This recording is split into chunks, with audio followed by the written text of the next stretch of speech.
আজি 22তম হনুমান জয়ন্তী হয়। যিহেতু ইয়াত সালাচৰ নামেৰে হনুমানজীৰ প্ৰতিষ্ঠা আছে।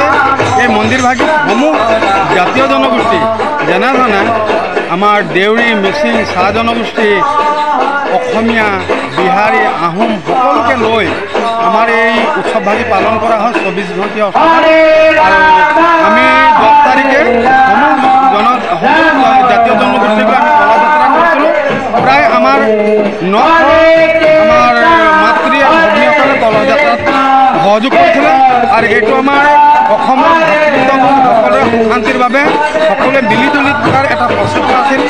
ধৰ্মীয় যোজনাৰ লগতে সকলোৰে পৰিবাৰে সুশান্তিৰে থকাৰ এটা আমাৰ সালাচৰ হনুমান মন্দিৰৰ সমিতিৰ তৰফৰ পৰা আমাৰ এটা আহ্বান আছিল। ৰাইজৰ মাজত ৰাইজে সহযোগ কৰিছিল।